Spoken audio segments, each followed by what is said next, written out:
Welcome to Bitcoin Fixes This, where we explore the impact that Bitcoin will have in all aspects of society. Today's guest is Ty Morgan, financial coach, Christian, and healthcare advocate. We talk about healthcare, his experience with healthcare, and his journey navigating the system for his son.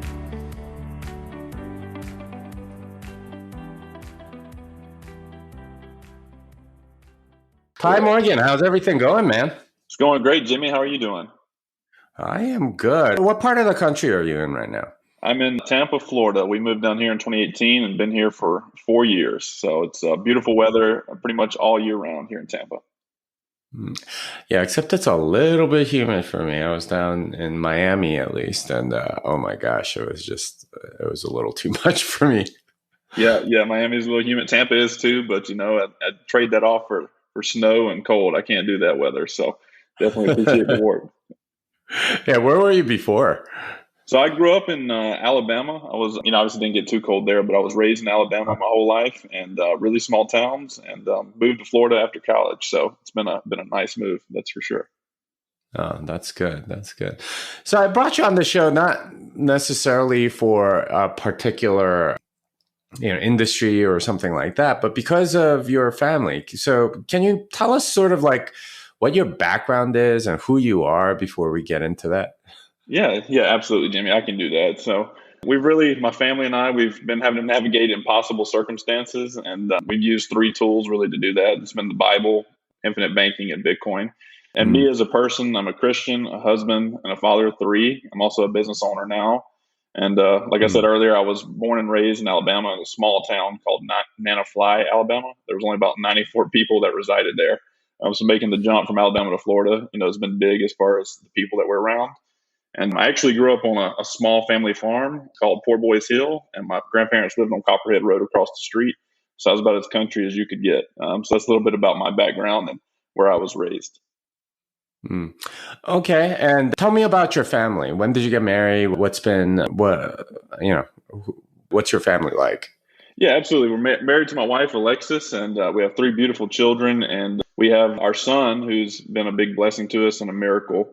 We were told he had a 0% chance of life and that we should abort him. We chose not to make that decision, and we've been on a long journey since 2020 of saving him. And then, he's been doing really well, and we're proud of that. And now we're sharing his story. Yeah. So tell me more about that story, because to me, it's just absolutely fascinating how the healthcare system sort of, encourages a certain way of thinking and sort of establishes certain types of values. So tell me more about, what that was like going through that process with you and your wife with your son. Yeah, absolutely. And I'll kind of backtrack a little bit. So there's really been two miracles that we've experienced since January of 2020. So the first miracle we had was, like I said, I was raised in Alabama, grew up on the family farm, and my grandfather, obviously my family was financially illiterate, I would say, growing up. So at the age of 64, he's out working for money in Alabama, and a pine tree that he's cutting down with a chainsaw takes a wrong turn and comes and crushes his left skull in. Now, the doctor said at best he would be, a vegetable, but 60 days later, that tough old man is up and walking out of the hospital. And when that accident happened, I happened to start my first business, and I started that. But there was no activity in it. I just started it because I knew eventually, I wanted to learn more about money and make it work for me instead of working for money, because I was an employee at that time. Now we fast forward to June 2020. My wife and I are trying for our second child, and we conceived bracing. And for the first 3 months, everything is perfectly fine. All the checkups are good. Everything is going very well. And during this time, we're going to his checkup on the 17th of September. But the day before this, I'm going to tie this together. It's kind of everywhere. But on the September 17th, we were going to Brayson's regular appointment. But on September 16th of 2020, Hurricane Sally actually hits the coast of Alabama. And when it did so, it actually damaged my parents' home to the point where they had to move out of it. And now I'm going to jump back to Brayson's story, and I'll tie this together here at the end. On the 17th, we go to our regular doctor's appointment for Brayson, our son. And on the ultrasound, they can't see him because there's no fluid. And so that day, they say, hey, there's nothing we can tell you today, but we need to send you to a specialist. So the doctors knew there was something wrong, but they refused to tell us at that moment. So they sent us to a specialist clinic. So we have to wait 2 weeks, because that's what the healthcare system, everything moves really slow. And so we wait 2 weeks. And we finally get to this specialist clinic, and this is during COVID, so I'm not allowed in. My wife has to go in alone, and she's in there for an hour. I'm on FaceTime with her, and she's getting ultrasounds. And they have trouble seeing him still because it's been 2 weeks since they saw the fluid. And we get on that FaceTime, and after an hour, the ultrasound tech finally tells my wife, hey, your husband's going to need to come in, and you're going to need to speak to the doctor. And so they send my wife back to a special room for the doctor to come see us. And before I walk in, I get out of my car, and I just look up, and I just say a quick prayer. God, I don't know what to say in these moments. If you can, please just put some words in my mouth to tell my wife. And my wife's in there waiting on me, emotional, and she's crying. She's on the phone with my mother-in-law. And before I sit down, I walk in the room, a little teary-eyed, and I say, no matter what this doctor says, we're not going to abort this child. And that's what I tell her. And 2 minutes later, lo and behold, the doctor comes in, and he gives her the diagnosis. The diagnosis is called bilateral renal agenesis, and that means complete absence of kidneys and bladder.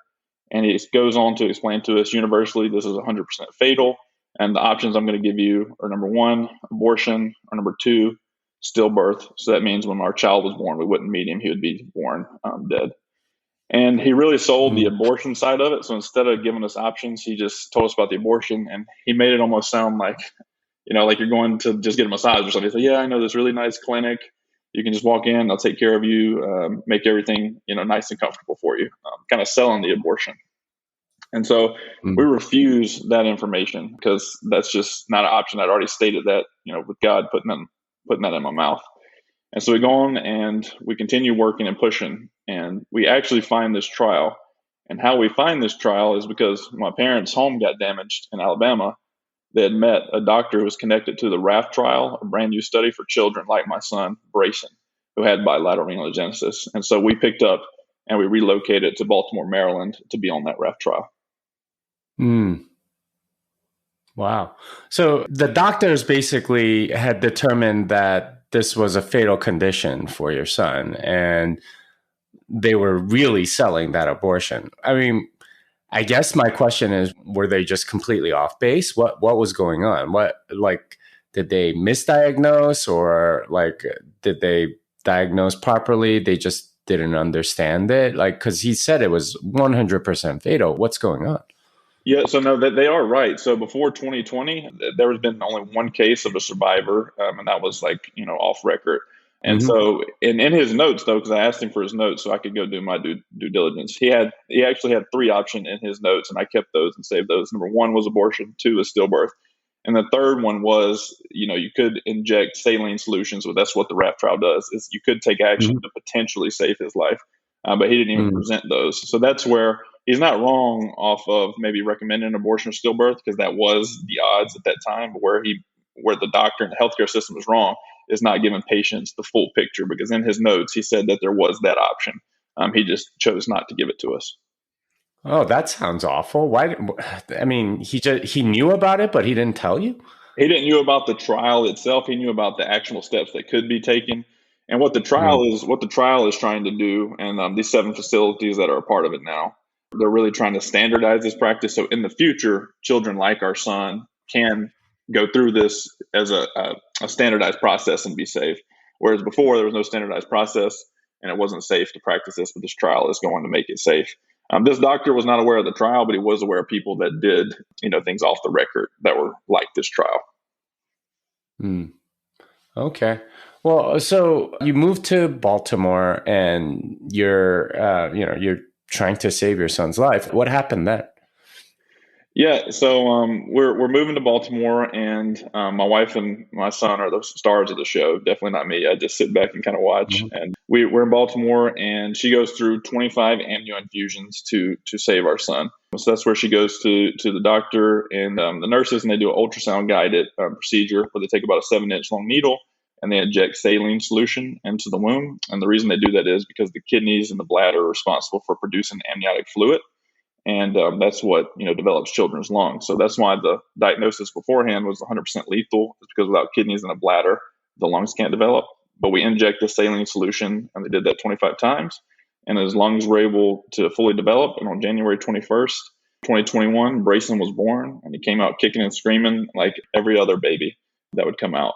And then after that, is where the journey got really rocky, and we can go in that in detail if you'd like that too. But obviously we got to Baltimore, we were able to save him and get him to that point through the RAF trial and save him. That's really another thing we want to do is give that exposure to people that get these diagnoses. So basically, they instead of the amniotic fluid somehow had leaked out, so you're injecting saline in order to keep the baby swimming in some sort of fluid. And you did that 25 different times, and the baby is able to survive, and you have a beautiful son that's born. You're in Baltimore. What happens next? Yep. And then our son's born. And so what we needed, we knew this was going to be, because they explained everything to us at the trial there at Johns Hopkins. They did a wonderful job. And so the first day of his life, because he was able to breathe room air and didn't need any assistance breathing, they did 3 surgeries his first day of life. They placed a Broviac line. So that's a line that goes in the upper part of your chest, and it's for blood draws and to give medications. They placed a G-tube for feeding, just in the event that he wouldn't be able to feed by mouth. And then they also placed what was most important. It's called a peritoneal dialysis catheter. And that peritoneal dialysis catheter acts as his kidney, since he was born without kidneys. And he handled those surgeries beautifully, and it was healing over the first 11 to 14 days. They really don't want to use the PD catheter because it needs to heal and set so that you can use it for the long term. But after 11 days, they started trying to flush it to get ready to use it. And it came down to where it was completely unusable because it became occluded on the insides. That means that the holes for the catheter are blocked, so fluid cannot move in or out. So he had to go on and have 3 additional surgeries on just that PD catheter within the first 21 days of his life. So it's really extreme heartbreak. And that's kind of where we're at now, and sharing his story. And because of that, we've decided to go out and build a new peritoneal dialysis catheter, because we don't want, we want to advise people to go do this trial and save their child, but we don't want them to go to the heartbreak of the additional surgeries that aren't necessary. Well, so why wasn't he born without kidneys? Was it something with the amniotic fluid, or was it something else completely? So he's done every genetic test known to man. We've looked into everything on why he wouldn't have kidneys. It's just a genetic anomaly, they call it. There's no rhyme or reason as to why this occurs. It occurs in about 1,100 pregnancies per year in the U.S. And it's just one of those things that, God gave him for not to have kidneys. And we're just thankful that he's here and able to fight each day. But there's no medical diagnosis as to why.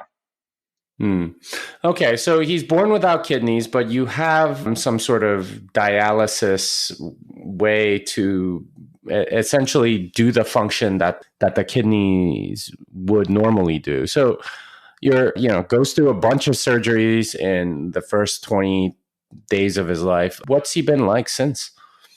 Yep. So we had those first 3 surgeries, and then excuse my language, the damn catheter still wouldn't work. Right. So we keep going on to that. And so we go 30 more days. And on March 10th of 2021, he actually went into an episode because of his catheter not working properly called DIC. And we actually had to call everybody in our family and over FaceTime and tell him goodbye. And they had the chaplain on us and everything that night. But somehow that little guy, he fought through it, and he's still here today. And he continued on his stay in the NICU for 225 days. He had 14 additional surgeries, ended up having a stroke.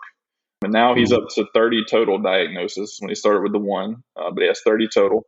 But somehow we got him home on my wife's birthday, September 3rd. And that little guy he's fought every day, and he's at home now, and he's doing fantastic compared to what the alternative was. And we're just really proud of him there.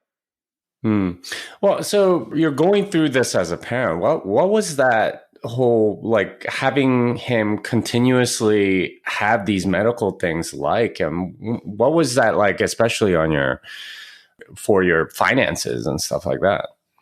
Yeah, so it's pretty tough. It's finances. So interesting enough, like I said, started a business with my grandfather's injury. Okay. And so I had no idea any of this was coming down the pipeline. So luckily I began the infinite banking concept, saving up money through that. I began saving money in my money pool, and I planned on using it for businesses, real estate investments, other things like that. I had no idea I was going to be paying for healthcare bills of this magnitude and kind of relocating. And so we prepared for that. And then I was actually an employee in 2020. So during that year, So the day or the week before we're relocating to go to Baltimore, Maryland, I'm asking my former employer, hey, can I transfer over the same position to go to Baltimore? We have regions in that area, which I had told them about the diagnosis and everything. And I don't know if this persuaded their decision or not, not my business. And they said, no, we can't keep you in the same position. We can offer you a remote position making $75,000 a year less so you can be with your son and things like that. I said, no thanks. I'll figure it out on my own. And that same day, my employer said no. I got my first business consulting contract, and that new entity had started. And we were able to survive and float, with that. And what we really were focused on is obviously paying for the moves and then the additional healthcare costs that came. I stopped counting once it got to $50,000, and I said, "There's no price tag you could put on saving our son." And so we've done that. And throughout this journey, that's kind of how I found you and everything like that. I was in Bitcoin. I was an anti-Bitcoiner for all these years, but through my son's journey, it's actually changed me to be pro Bitcoin and seeing the benefits it can have in the financial system. Okay, so what was it specifically about that journey that got you into Bitcoin? Because that part to me is fascinating. Yeah, so I've been anti-Bitcoin the whole time. And in September, once my son got home, I made a promise just between me and God that I'd go out and share his story and get his testimony out there. And I was a former athlete, so I always have just how I prepare for different things. So before I go on somebody else's podcast, I always listen to podcasts. So I just, know kind of what they're talking about, their stories, like how they are as a host. And before I went on one, I'd heard about Bitcoin before, obviously. And then I had a group that I'm a part of, a wealth group that I'm a part of. And a younger gentleman that joined kept telling me about Bitcoin and kept telling me about it. And I was like, whatever, it's just Bitcoin. But I watched you on KOG Entrepreneur Show and how you broke it down, and the Christianity and how it relates to the Bible and it's biblical to Bitcoin is what kind of broke me of saying, okay, I've been wrong about this for 10 plus years. I need to start looking more into Bitcoin. So I began my education process, buying books and reading everything I could on Bitcoin.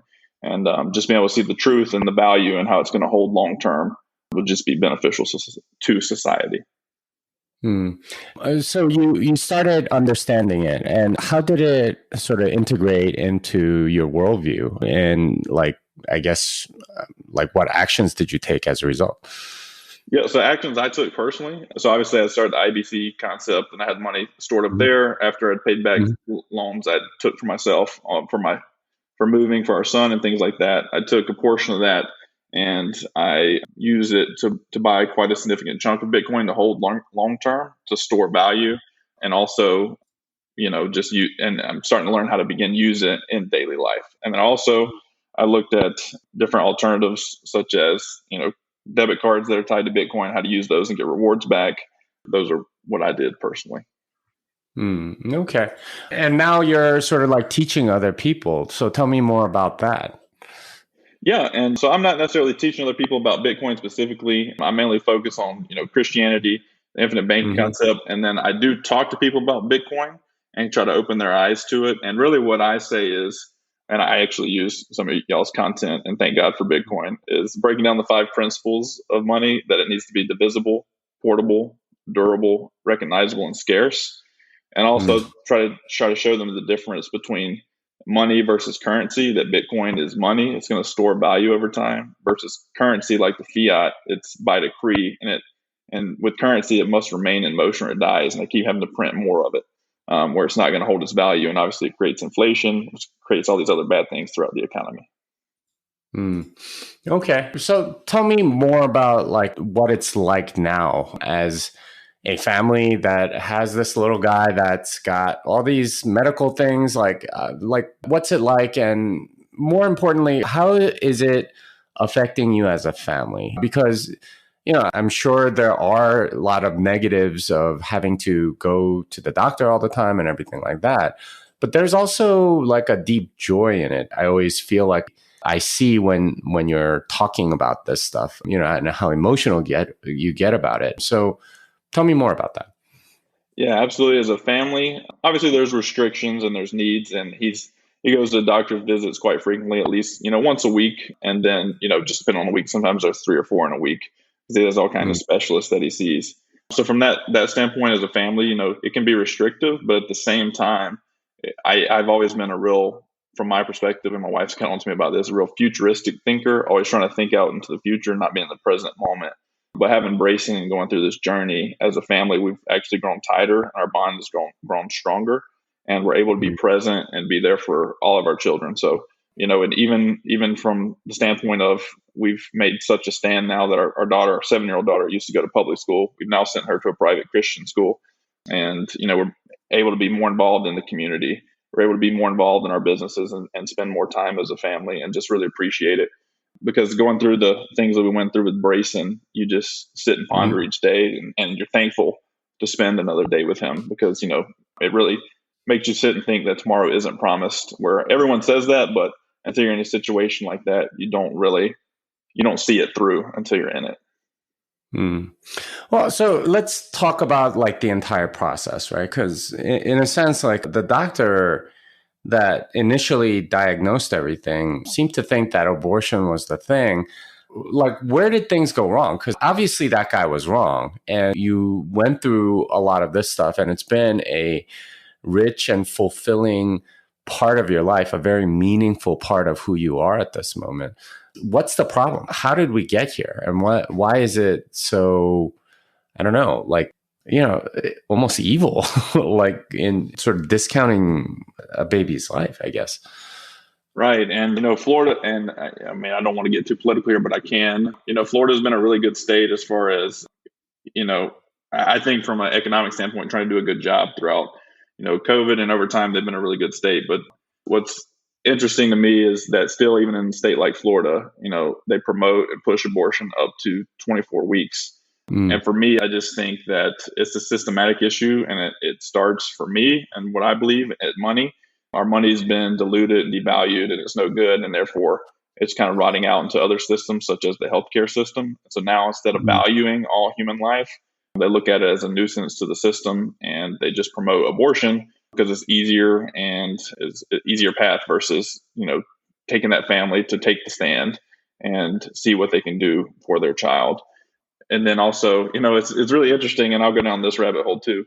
We had to go to Maryland to save our child, which is probably one of the most highest abortion rate state that's out there. And actually now, they actually allow babies to die past 28 days of birth. They just passed that law, which is really interesting to me that they also were willing to try this trial to save our son. And I think from a standpoint of we've just kind of lost our soul as a nation. And I think it'll start back when we get the economy and our money sound, that we'll be able to put an end to things like this as far as promoting abortion instead of giving the option of this trial that's out there that has funds to cover it.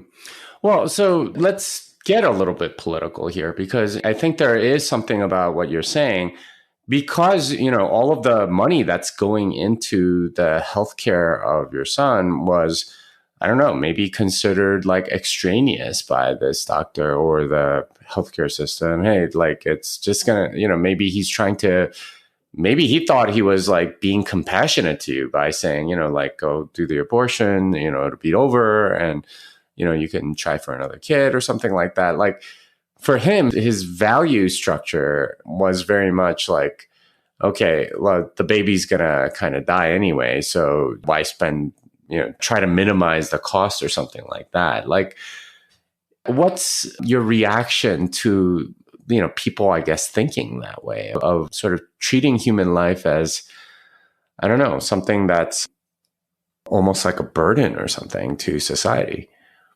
Yeah. And for that doctor in Florida, I think honestly on the back end, I'm not a doctor, but I believe there's kickbacks or not kickbacks, but there's obviously fees for when they board abortion, and to that referred, that they have to send the referral to that specialty clinic to do the abortion. So that's kind of incentivized in the law, in my opinion. And then also, I would say the only people that potentially lose money in this situation is not the hospitals or the doctors. Because I've seen the bills that have rolled through there, and it would be the insurance companies. And I think the way that the current structure is set up is that the insurance companies kind of pull the strings. So I think really they're the problem with their administrative fees, that they're pushing the abortion because it's cheaper on them.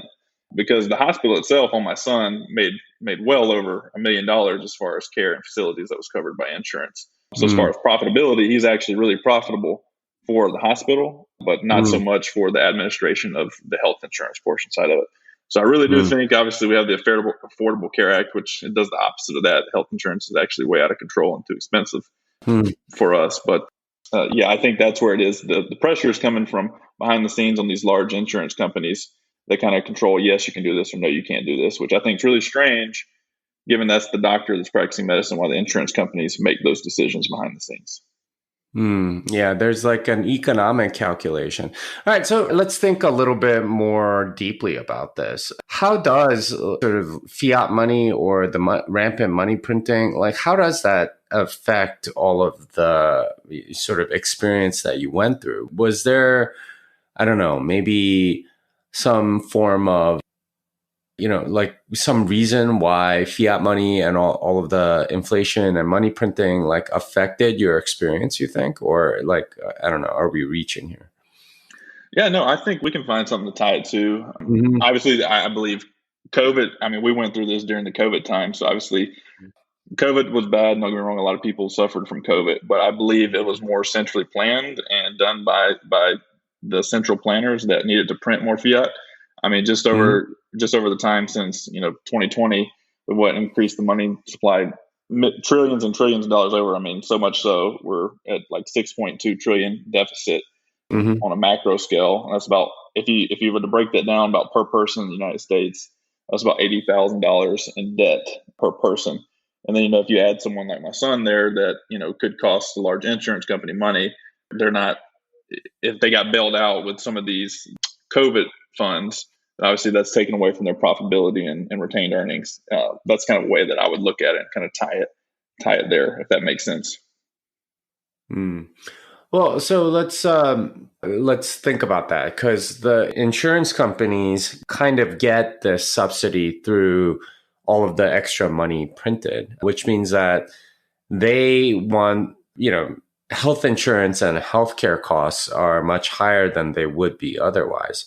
So, when you're thinking about what's going on in general in the healthcare system, there's probably a lot of, I don't know, procedures that are done not as a way to heal people, but to keep them more sort of like enslaved to the system or to keep them around as revenue generators or something like that. I know that's the case for something like diabetes, for example. They don't really cure diabetes as much as they manage it. And that management is enormously profitable to all the parties involved, especially the drug company. So I don't know. Like, do you feel like that's happened somewhat with your son, or is that like maybe not as relevant? Or because there is sort of like this, obviously there's a lot of things that, the surgeries and diagnoses that are going on, but how much of it is like, a way like corrupted by this sort of like healthcare industrial complex? Yeah, actually, I'm glad you brought that into the mix. I've told my Mm-hmm. wife this, that 14. He's had those 14 surgeries. He's been on more medicines than I even ever knew existed, and a lot of them I've actually had to. It's like some of the surgeries I was actually arguing the doctors not to do them, and we actually, it's kind of like they ganged up on us. I mean, when we had to change out his catheter, for example, we didn't want to. We wanted to heal and focus on nutrition because that's a basic human need, but they wanted to focus more on getting the surgery, replacing the catheter, and Mm-hmm. continue to pump in with more meds. For example, I can give a real life example. This makes no sense to me. Obviously, I'm not a doctor, but they were giving him medicine called midodrine and then mitodrine. Those are both the same type of medicines. One raises blood pressure and one lowers blood pressure because the kidneys help regulate blood pressure. So they were giving him these meds to help stabilize his blood pressure. But instead of just letting it naturally do it through dialysis, they would try to artificially keep his blood pressure at a certain level by hitting him with one drug and then turn around the next hour hitting with the other if it wasn't within the parameters. As for me, that was a big waste of time because now we've got him at home. We don't give him, I've been able to work with the doctors here in Tampa as far as cutting down his medicine, from 14 to probably about 7 now. And we keep having to push. And as parents, we're always the one having to advocate to get him off medicines or get him off of additional, therapies or whatever that's extra that's not needed. And so, just from a first-hand experience being there, I think a lot of what they do is a waste of resources and a waste of time. So I definitely can speak to that point. And maybe they're incentivized by these drug companies and by the administration teams to push this through. So that's a very good point, Jimmy. Yeah, that seems kind of wrong. Like something seems really, really wrong about that. That instead of actually healing people, the healthcare system almost like tries to perpetuate itself and make profits for these companies. Where it's almost like we're the things that are being we are their cattle or something that they keep shearing, or we're the sheep that they keep shearing. And they're just kind of waiting for the wool to grow back so they can shear us again. It just, something seems really wrong about, that sort of mentality of, like drugs or surgery are the first thing rather than something like nutrition or, more alternative things that could be a lot more sustainable. Instead, they kind of get you dependent on their stuff. Right. Yeah. And I know, he's been on 3 drugs. I can give this example too, a little follow up. Mm-hmm. 3 drugs for his stroke. Okay. And I mean, my grandfather had a brain injury as well. Obviously, he's a grown man. He was only taking 1 for his brain damage, where my son's on 3. And I can tell you, he doesn't need all 3. So here over the last 2 months, we've been going back and forth with the neurologist to get him weaned off of some of those drugs that actually had to be, they had to get those approved to even give to him because they're for adults only. So that's been one recent battle that I can also, attribute to that. Yeah. And how much do these drugs cost? How much of a, benefit do these drug companies get as a result of him being on it? Oh yeah. They range from, $90 all the way up to about $1,200 per refill. And, he's on 10 different drugs. So if you were to do that $1,000 a pop, I mean, that's $10,000 a month right there. Wow. So, yeah. And these are just the drugs. Yeah, that's just crazy. the drugs. Yeah. So, and then there's a whole host of other things that come along with his care, such as, he gets a PD machine and he gets dialysis solution and all those things that come in each month as well. Yeah. I mean, what's crazy about the drug stuff is that they're extremely cheap to manufacture. And it's really just sort of, they have a patent on it usually, and they'll give you the prescription.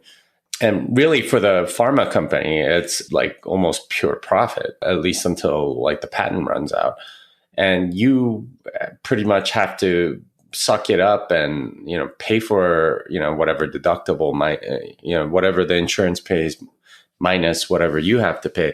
It's this giant game where these pharma companies make, sick amounts of money on all this. And, your son's on 10 different drugs. That seems crazy to me. I mean, granted, he's got some problems, but the number of drugs seems completely unnecessary. I'm sure some of them are to regulate blood pressure or something like that. And a lot of it can be done, a lot better through nutrition, through, lifestyle changes and things like that. Instead, they almost want you to, live a life that's more dependent on them. Right. And a big thing too, like obviously he's slightly delayed physically. Mentally, he's coming along beautifully, but physically he's delayed from being in the NICU for 7-8 months and being able to get out of the crib. And so a big thing, that's why we were trying to get off the seizure med that they still wanted to continue to put him on. And instead of actively doing therapies and doing things that are actually beneficial for his physical development, they keep him on the seizure meds that make you lethargic and unable to continue to develop. So it just creates this long-term cycle of, okay, he's going to be on these meds, and that is what it is. And that's like so early in life too, where you need that like stimulation and all of that. And instead it's strange because they don't seem to want him to really live. They're just sort of almost like concerned more with keeping him just alive enough or something like that, which seems wrong to me. Like it's not letting him thrive. It's just sort of, all right, let's make sure he's alive for the moment. And, who cares if he's completely lethargic or whatever and isn't developing. These are very important months of his life. And I don't know, it feels really wrong to impose all this. And I imagine like the doctors pretty much told you you have to be on it and scared you into all of it, right? Right. No, yep, they have. And, but I'm pretty strong willed. And so that is the one thing. If you're going to have a child like this, you're going to have to be as big as advocate. And you don't have to be rude, but you're going to have to be stern with doctors and not back down. Yeah, they're the ones with the license to practice medicine, but you're going to have to advocate and push for your children. And learned a whole lot more about medicine and the medical world than I ever intended to in life. That is for sure. Well, so what's your advice to, I guess, parents that might have children that do have some of these problems? Like, what would you say for them to do to be their advocate? What are some practical things that they should be doing? Yeah, so some practical things that we do every time we get a new diagnosis or we get new medication. Obviously, Google is your biggest resource. You get out there, you can do your own due diligence and research. I mean, so much so that, for his catheter being included, we've come out to create a new version of the PD catheter specifically for infants so that they don't have to have additional surgeries that he had due to the catheter not working. And I've found plenty of articles and research that show how often catheters actually get occluded. And instead of the medical field or someone in the medical field trying to find a new technique that'll prevent that, they just complain about it and move on. So as a parent, I would say just be willing to take the actual step to go learn about what your child has and then apply it. So no one's going to know your child better than you. I don't care what they have behind their name. We've been able to guide and bring Brayson up these past 8 months much better and much more efficiently than they did 7 months in the hospital. He developed zero there at the hospital, but here at home, we've got him grabbing, reaching for toys, coming along, talking to his sister, playing around. So just don't be afraid to get out there and learn it and do it and apply it yourself. That's going to be my advice to parents. Okay. Well, so we've been talking here for a while. What are some other sort of things that you're going to have to deal with going with his future? Like, what are some possibilities? Like, I'm sure the doctors have told you certain things about, what his life is going to be like. What are some of those things that they've told you? Yeah, so he's only about one of 8 or 9 children, I believe, that are living with this condition. And since it's 100% fatal before this, these are the first 8 or 9. The doctors were really, really cautious and conservative with predicting what his life was going to look like. And so, but the next step that we have to cross with him is we're going to have to go in and do a kidney transplant and create like an artificial bladder system. So that way he can take the peritoneal dialysis catheter out and use that kidney so he can start living a more normal and functional life. Now, we have gotten mixed reviews as to whether or not he can ever pee as like a normal person where they can create a bladder or not. So we'll see with that. And then long term, every 15 to 20 years, potentially eligible to get a new kidney transplant, just depending on how long that kidney they get lasts them. And as far as long-term lifespan, he's the first of his kind as far as these patients go. And so we're still involved with the study, and we report back to them on how he's doing about every 6 months and how he's growing and developing. So the future families kind of know what to expect. So right now we're kind of blazing that path, and we'll see what Mr. Brayson is able to do. Well, so he doesn't have a bladder, and I guess he doesn't pee. Is that what's happening right now? Yeah. So he's completely reliant on that peritoneal dialysis catheter. Mm-hmm. He has no kidneys or kidney tissue and no bladder. So he's never peed before. And when he gets that kidney, that'll be the first urine his body actually produces. Because right now, what the peritoneal dialysis catheter does is it puts dialysate solution, that's like sugar water, into his peritoneal cavity, and then it draws it back out for 10 to 12 cycles each night. Wow, that must be very uncomfortable. But I guess he's never really known anything else. Yeah, he's never known anything else. So, over time, we kind of, as he grows, we expand that, and it kind of makes his abdomen expand, so he gets used to it. And he's gotten pretty comfortable with it, I'd say now. Okay. Wow. Okay. Well, that's been kind of a very sobering but hopeful story. Where can people find you? Where can people contact you? Yeah, the best place would be silentguardianangels.com. That is silentguardianangels.com. Anyone facing impossible circumstances and needs help guiding their family through that, we'd love to be, a shoulder there to help them through it. And if you know of anyone diagnosed with bilateral renal agenesis and they need support, we'd love to do that. And we're actually partnering with the hospital facilities to help people relocate here in the future, because that's a big, large portion of the expenses. So that's a goal and something that we have set out to do. I see. Okay, let's, hope that everything goes well. But thank you. Thanks, Jimmy. Thanks for having us. Unchained Capital is a sponsor of the podcast. I am an advisor to the company. I know the team well, and I'm excited for what they are building. If you need multi-sig, collaborative custody, or a Bitcoin native financial services partner, learn more at unchained.com. Well, that wraps it up for this episode of Bitcoin Fixes This. Ty Morgan can be found at createtailwind.com. Until next time, fiat, Bill, and best.